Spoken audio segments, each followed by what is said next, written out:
नमस्कार दोस्तों, मैं हूं आपका दोस्त, आपका होस्ट आर के, और आप देख रहे हैं आर के ट्रेडिंग। दोस्तों,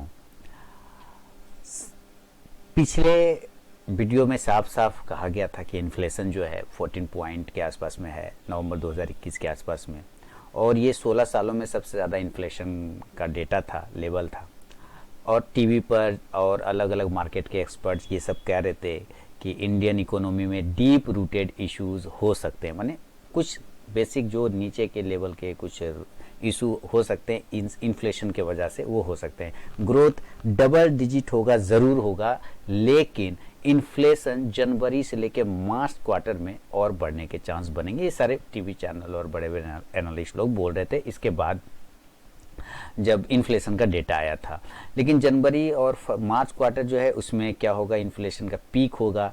ये आरबीआई मॉनेटरी पॉलिसी के डिस्कशन के टाइम भी आरबीआई वो गवर्नर जो थे उन्होंने ये बात कहा था कि भाई यहाँ पे इन्फ्लेशन थोड़ा सा गड़बड़ हो रहा है और ज़्यादा डेटा यहाँ पे ख़राब होता हुआ दिख रहा है। उन्होंने साफ ही कहा था। उसके बावजूद मार्केट ने रिएक्ट नहीं किया था, लेकिन मार्केट का रिएक्शन देर ना सवेर उस चीज़ों पे होता है और वो मार्केट रिएक्ट कर रहा है, जैसा कि आप देख पा रहे हैं। क्लियर है ना? तो मार्केट आज गिरा क्यों हुआ ये क्रैश, इन्हीं सब बातों पर हम लोग यहाँ पे बात करेंगे। क्या इन्फ्लेशन डेटा इसके कारण है, या और भी क्या कोरोना कारण है, या और भी क्या कारण है, इन सब चीज़ों पे ही डिस्कशन होगा। तो जैसा कि पता है कि आरबीआई के पॉलिसी में ये साफ हो गया था, लेकिन उस मार्केट ने रिएक्ट किया नहीं था।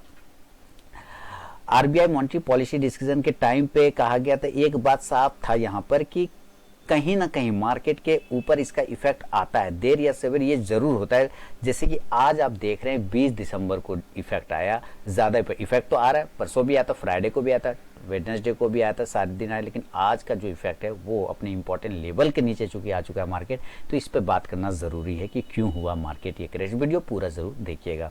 देखिए, अभी जो मंथ चल रहा है इसको क्रिसमस वीक बोलते हैं ना, क्रिसमस सांता क्लॉज वाला वीक बोला जाता है। अब देखने वाली बात यह है कि क्या इसके बाद मार्केट रिबाउंड करता है, जो 16,000 के नीचे 500 के तोड़ के नीचे चला गया था, 400 तक का लो लगाया था, क्या मार्केट यहाँ से रिबाउंड करता है? और सबसे बड़ी बात, अचानक से बुल फेज में जो चलने वाली मार्केट क्रैश क्यों हो गया? ठीक है, क्या इंडिकेटर थे और ये इंडिकेटर क्या कह रहे थे, इन सब चीज़ों पर हम लोग यहाँ पे बात करने वाले हैं। अब पहले बात करेंगे मीडिया का, मेन स्ट्रीम मीडिया क्या रिपोर्ट कर रही थी। आप ध्यान से सुनेंगे, जो लोग चीज़ों को समझते हैं उसके एक एक कारण को समझना होगा। मार्केट क्रैश हो गया, खराब हो गया, तो कितना खराब हो गया, कहाँ तक गिर सकता है, देखिए जड़ें कहाँ तक हो सकती है, इस सब चीज़ों को इस वीडियो में समझने की हम कोशिश करें, इसलिए वीडियो पूरा सुनिए। मेन स्ट्रीम मीडिया क्या बोलती, क्या रिपोर्ट कर रही है कि मार्केट के बारे में बोलती कि एक गुस्सा है। गुस्सा किस बात का है? Dollar at A high. मैंने डॉलर इंडेक्स का इम्पैक्ट बनाया था एक वीडियो, लाइव मार्केट जब चल रहा था, जब मैं लाइव सेशन कर रहा था उसी वक्त मैंने डॉलर इंडेक्स पर एक वीडियो बनाया था और साफ मैंने उसमें कहा था कि डॉलर काफ़ी हाई प्राइस पे मार्केट गिरेगा। आपने अगर उस वीडियो को नहीं देखा है तो ज़रूर देखिएगा। आपको उस वीडियो का लिंक मैं कोशिश करूंगा डिस्क्रिप्शन बॉक्स में डाल दूं या फिर मैं इन स्क्रीन में डाल दूंगा, आप उस वीडियो को जरूर देखिएगा। तो डॉलर जो है काफ़ी हाई प्राइस पे है ना। यूएस रेट रिजर्व मार्च में इंटरेस्ट रेट हाइक करने की बात कर रहा है, यानी वो रेट हाइक कर सकता है। कौन? यूएस रेट, अमेरिका वाला। इस न्यूज़ से यूएसडी रेट जो है ऊपर जाता है, चला गया ऊपर, जो कि मैंने डॉलर इंडेक्स में उस दिन दिखाया हुआ था। यूएसडी रेट्स ऊपर जाने से यूएस में जो बिजनेस करता है ना कंपनी, इंडियन कंपनी कहीं तो कहीं बिजनेस करती है, बाहर में बिजनेस करती है, तो जो कंपनी बिजनेस करती है वो बिजनेस वहाँ उसको लॉस होने लगता है। देखिए, यूएसडी रेट अगर ऊपर जाता है तो यूएस में जो बिजनेस करने वाले इंडियन कंपनी का जो सेल होता है कम हो जाता है, ऑटोमेटिक कम हो जाता है, जैसे ही यूएसडी का रेट ऊपर जाने लग जाता है। यानी कि रुपया जहाँ न जहाँ ताकत होगा, यूएसडी का रेट ऊपर जाएगा तो वहाँ उसको लॉस होने लग जाता है। ये बातें आपको समझना होगा। अब यहाँ से देखिए, समझिए कम हो जाने के क्या होता है, चांस ज़्यादा रहता है। इस वजह से आज के मार्केट फॉल में ये देखा गया कि टाटा के शेयर पे इम्पैक्ट आया, क्योंकि यूएस मार्केट उनके लिए बड़ा बिजनेस सेक्टर है। आप यूएस मार्केट को देखेंगे तो वहाँ टाटा के शेयर ज़्यादा काम करते हैं, टाटा की कंपनियाँ बहुत ज़्यादा काम करती है। तो ये एक फैक्टर होगा, US factor, USD factor, dollar index, जो कि मैंने पिछले एक वीडियो में बता दिया था, जिसका लिंक मैं वीडियो के इंड स्क्रीन में डाल दूंगा या डिस्क्रिप्शन बॉक्स में, उम्मीद है इंड स्क्रीन में ही डाल दूंगा। दूसरा रीज़न क्या था? दूसरा रीज़न है वायरस 3। देखिए वायरस ये जो आता है, कोरोना क्या है, अभी नया फैक्टर आया ओमिक्रॉन। ओमिक्रॉन के नाम से जो नया वेरिएंट साउथ अफ्रीका से देश में आया है, कहाँ से आया? साउथ अफ्रीका से। उसके केसेस बढ़ रहे हैं, बढ़ तो रहे, जरूर बढ़ रहे, महाराष्ट्र में तो ज़्यादा बढ़ गया है ना, बाकी और भी कुछ राज्य में मिले हैं, है ना, तो उसको आप इग्नोर तो कर नहीं सकते, कहीं ना कहीं डर तो रहता है। उसके केसेस बढ़ रहे हैं लगातार, बहुत ज़्यादा रेट से नहीं लेकिन बढ़ रहे हैं। यूरोप में लॉकडाउन जैसे सिचुएशन हो चुका है, नीदरलैंड में लॉकडाउन लगा दिया गया है।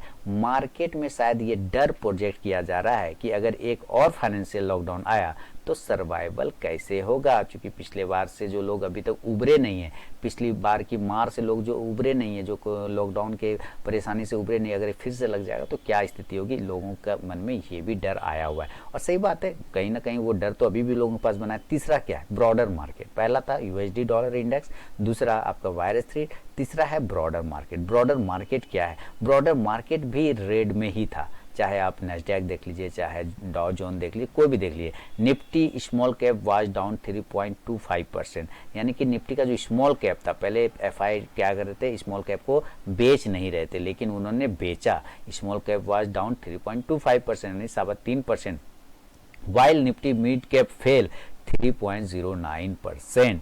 Broader index on NSE Nifty 500 was down 2.2%, यानी सारे डाउन। Zee entertainment was a gainer from the space, while AU small finance bank, Astral pipes, Adani total gas, first source solution, Birlasoft and CDSL were under selling pressure. सारे के सारे index के बेहतरीन सभी stocks में सेलिंग प्रेशर देखने को मिला आपको। ठीक है, तो क्या क्या हो रहा है इस मार्केट में, ये मैं आपको कोशिश कर रहा हूँ बताने का कि क्यों हुआ ये क्रैश। 1200 पॉइंट गिर गया सेंसेक्स, निफ्टी गिर गया लाल में 400 पॉइंट, है ना। तो ये सारी चीज़ें, अब देखिए और क्या हो सकता है और क्या चल रहा है, ये सवाल इसलिए भी इम्पोर्टेंट है कि मार्केट में मंडे को खबर ये आई कि इंडियन गवर्नमेंट ने आने वाले 1 साल के लिए 7 एग्री कमोडिटी के फीचर्स ट्रेडिंग को, सॉरी फीचर्स नहीं बल्कि फ्यूचर्स ट्रेडिंग को बैन कर दिया है। आई ना, आपने न्यूज़ सुना होगा टीवी चैनल पर, अगर आप होंगे तो टीवी देख रहे होंगे या खबर भी आई होगी आपके पास कि सेब इंडियन को, या मेरे आप आरके ट्रेडिंग चैनल पे गए होंगे मोबाइल ऐप पर और टेलीग्राम पे, तो वहाँ पे भी आपको एक थंबनेल मिल के बन के मिला होगा कि क्या कौन कौन से कमोडिटी में आपको बैन कर दिया गया फ्यूचर में। तो क्या हुआ कि मंडे को आज ही खबर आया, मंडे 20 तारीख को आज खबर आया कि आने वाले 1 साल के लिए 7 एग्री कमोडिटी को फ्यूचर ट्रेडिंग को बैन कर दिया। और ये 7 प्रोडक्ट कौन सा है? तो पहला है पैडी यानी नन बासमती, दूसरा है व्हीट, तीसरा है चना, चौथा है mustard seeds and it's derivative, पांचवा सोयाबीन एंड इट्स डेरिवेटिव, और छठा क्रूड पाम ऑयल एंड मूंग। ये सारे कमोडिटी को बैन कर दिया गया, 1 साल के लिए फ्यूचर ट्रेडिंग को बैन कर दिया है मार्केट ने, सरकार ने बैन लगा दिया। तो इंडियन गवर्नमेंट ने ये कहा है कि इस बैन का रीजन है, क्या रीजन है? इंडियन गवर्नमेंट ने ये कहा है कि इस बैन का रीजन है अनटाइम रेंस की वजह से स्टैंडिंग क्रॉप्स बर्बाद होना। जरा सुन लीजिए ध्यान से, अनटाइम रेंस माने बे मतलब का बारिश जो आ जाता है उसके वजह से जो रखा हुआ फसल होता है स्टैंडिंग क्रॉप्स वो बर्बाद हो जाता है या फसलें खराब हो जाती है। इसके वजह से इसको ट्रेडिंग के फ्यूचर को भी बंद कर दिया गया। पता नहीं लॉजिक क्या है इन लोगों का, मुझे बिल्कुल भी समझ नहीं आ रहा है, लेकिन जो खबरें आई है वो मैं आपको समझाने की कोशिश कर रहा हूँ।